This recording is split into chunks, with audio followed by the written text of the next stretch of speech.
बहुत समय पहले एक हरे भरे खेत में रहते थे दो खास दोस्त, मुर्गा और गाय। मुर्गा था चंचल और तेज और गाय थी सीधी, सादी, शांत और समझदार। कुकरुकू, कुकरुकू, उठो भाई, सुबह हो गई। अरे मुर्गा भाई, धन्यवाद। तुम्हारी बांग से ही तो सबको नींद से छुटकारा मिलता है। दोपहर का समय था। गाय घास खा रही होती है और मुर्गा टहल रहा होता है। गाय दीदी, तुम हमेशा इतनी शांत क्यों रहती हो? मुझे शांत रहना पसंद है और शांति से ही सब अच्छा होता है। मुर्गा भैया, तुम तो बहुत शोर मचाते हो। तभी तो सबको जगाने का काम मुझे मिला है, गाय दीदी। वाह, मुर्गा और गाय की जोड़ी बहुत प्यारी लगती है, सबसे अनोखी।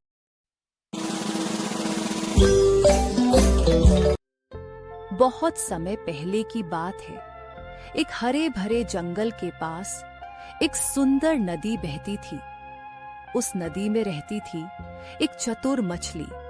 जंगल में रहता था एक बलवान हाथी और ऊंचे पेड्डा पर रहता था एक बातूनी तोता। तीनों में अच्छी दोस्ती थी। मछली मजे से तैरती हैं और कहती हैं, अरे वाह, आज पानी कितना साफ सुथरा है, तैरने में बहुत मजा आ रहा है। अरे मछली बहन, कैसी हो? क्या हाल है? क्या आज भी अकेले खेल रही हो? अरे तोता भाई, तुम आ गए? अकेले नहीं, अब तुम आ गए हो तो और मजा आएगा। चलो फिर हाथी भाई को भी बुलाते हैं, तीनों मिलकर खूब खेलेंगे। फिर मछली और तोता हाथी से मिलते हैं। अरे दोस्तों, तुम दोनों यहाँ, बताओ आज का क्या प्लान है? प्लान ये है कि हम खेलेंगे कौन सबसे तेज है। मैं तो पानी में सबसे तेज हूँ, मुझे इसमें कोई हरा नहीं सकता। बच्चू। एंड मैं जमीन पे सबसे तेज हूँ। और मैं हवा में। चलो फिर एक मजेदार रेस करते हैं, अपनी अपनी जगह पर। तीनों दोस्त एक नई जगह आ जाते हैं रेस के लिए और फिर रेस शुरू हो जाती है। मछली पानी में तैरती है, हाथी जमीन पर दौड़ता है और तोता हवा में उड़ ढाता है। आखिर में तीनों दोस्त एक जगह मिलते हैं। हम तीनों ही अपनी अपनी जगह सबसे अच्छे हैं और यही हमारी सबसे बड़ी ताकत है। सच कहा, जब सब दोस्त मिलकर खेलते हैं तो जीत सबसे बड़ी होती है, दोस्ती की। मछली, हाथी और तोते ने हमें सिखाया कि हर किसी की अपनी खासियत होती है और दोस्ती में सबसे बड़ा इनाम होता है साथ निभाना। इसी के साथ ये कहानी यहाँ खत्म होती है।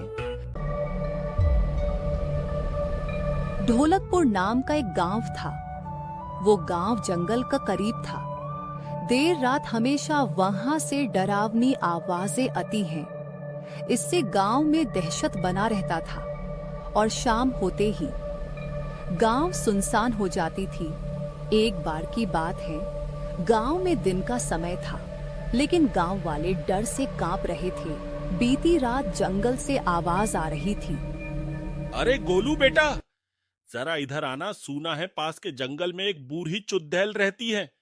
रात में हंसने और रोने की आवाज आती है और बच्चों को भी उठा ले जाती है। चाचा, आपको डरने की जरूरत नहीं है, आप चिंता मत करो।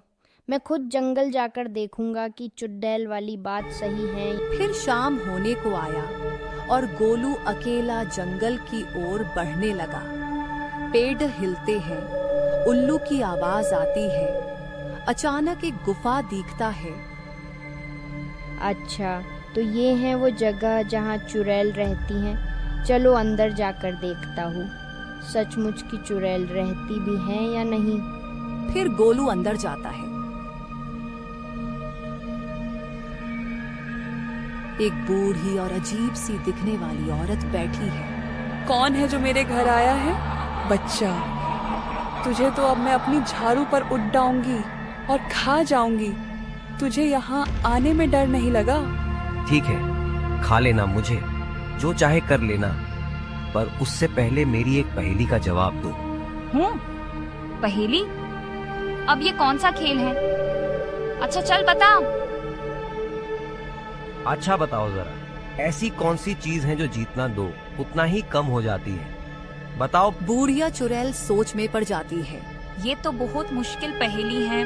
सोचो सोचो, इसका जवाब है गड्ढा।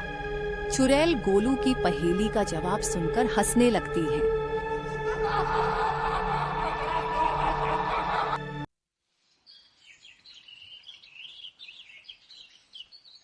अगले दिन सुबह गोलू वापस आता है। हाथ में चुड़ैल का दिया हुआ इनाम होता है। अरे गांव वालों, डरने की जरूरत नहीं है। चुड़ैल तो असल में अकेली पर गई थी, अब वो सबकी दोस्त बनना चाहती हैं। गांव वाले खुश होकर गोलू जिंदाबाद के नारे लगाने लगे।